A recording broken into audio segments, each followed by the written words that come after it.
Welcome back. We've just received this footage into our newsroom from Scotland. You're looking at US President Donald Trump meeting the UK Prime Minister Keir Starmer ahead of their one-on-one meeting today, which the president has described as a bit of a celebration of their previously agreed to rough trade deal last month between the two nations. And Keir Starmer has suggested that aid to the people who desperately need it in Gaza is also on their agenda as they have conversations during the president's multi-day trip to Scotland. As soon as we get new information out of this conversation, of course, we'll bring it to you live.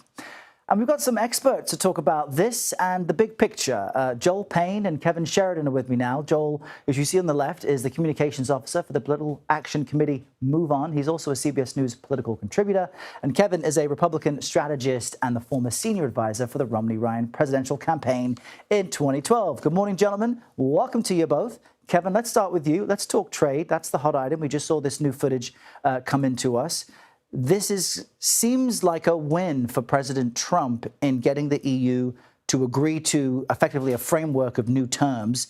Is this more proof that as much as people may have complained about uncertainty around Trump tariffs, they might actually be working?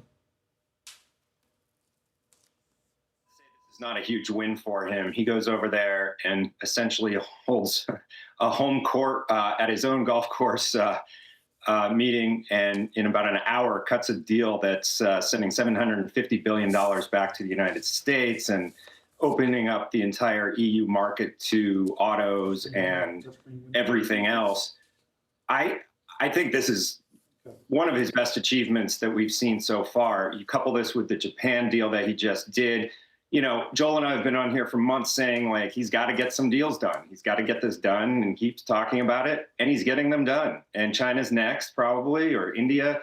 You know, this is the best of President Trump right now. He is on an absolute hot streak right now in terms of trade negotiations.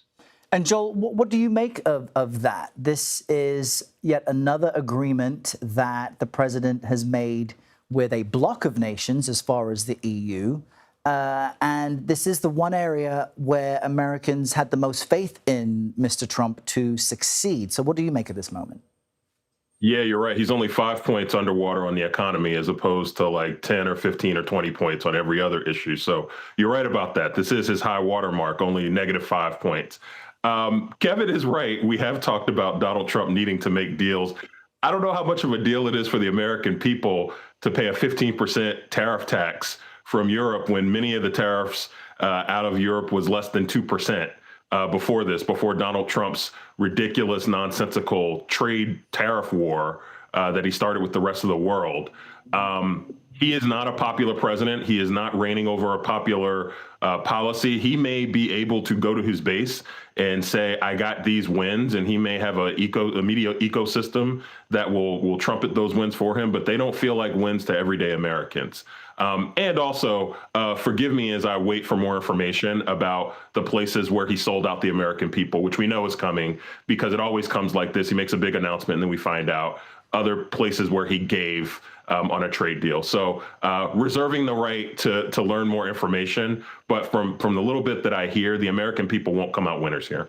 Let's jump to the topic of redistricting, because Democratic states have been picking up talks on that as Texas Republicans aim to redraw congressional maps, as President Trump is guiding them to do. Let's just play this sound from Colorado's Democratic Governor Jared Polis. I've always supported independent commissions. I think it's you're asking for trouble if you put politicians in charge of drawing their own districts. You get the ironic situation where politicians create their own electorate rather than the other way around, the people choosing the politicians. So I think the more you can take politics out of it, whether it's judges, whether it's independent redistricting commissions, that's a best practice that I hope more states adopt.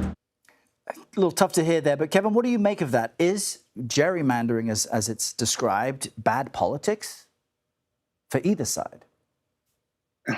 Both sides do this. Look, Republicans are going for it right now in a couple of red states. I think Democrats will respond and do the same thing. Remains to be seen how this shakes out. With reverse immigration going back the other way, I think you're going to see some numbers change. But yeah, this is high stakes politics right now because I don't know which red or blue pulls it out here with a better numbers game in the end, because Texas will pick up some, California will pick up some, and it's a tit for tat. Yeah, you wonder where this ends. Joel, as I bring you in on this topic, I want to mention the a Wall Street Journal poll shows favorability for Democrats is actually hitting a low that it hasn't seen in decades. So how can the party bounce back? Is it by following redistricting strategies or something else? Well, on redistricting, I don't think Democrats should unilaterally disarm. If Republicans are going to do this, if they're going to abuse some of the states that they have bigger majorities in, a place like Texas, and go and squeeze out more congressional seats that they feel like are favorable out of the map, I think Democrats should do the same. I'm happy to hear Gavin Newsom talk openly about it. Happy to hear Kathy Hochul in New York talk openly about it. Jared Polis, respect what he's saying, but if Democrats unilaterally disarm, they will find themselves politically completely being outclassed by Republicans. So they shouldn't take that off the table. In terms of Democratic Party favorability, or really quickly, here's what I'll just say. Democrats have to find trust, and they have to find energy and authenticity. Republicans are collapsing upon themselves. Okay, the Republican project is falling apart. Donald Trump's unpopular. They have an electorate that they seem to loathe. They have an electorate that they don't have an agenda that works for, and they have an electorate that is finding out that all the promises that they made were false. So Democrats have opportunity, but Democrats also have challenges because the public does not trust them as an opposition party en masse yet. And following the energy, following those folks who are bold, who are willing to challenge Democratic conventional wisdom, I think is the place where Democrats have to get to. All right. Kevin, I know you disagree. You're nodding your head, but we're over time. We invite you back for more each and every week. And I appreciate you joining me this morning, Joel Payne and Kevin Sheridan.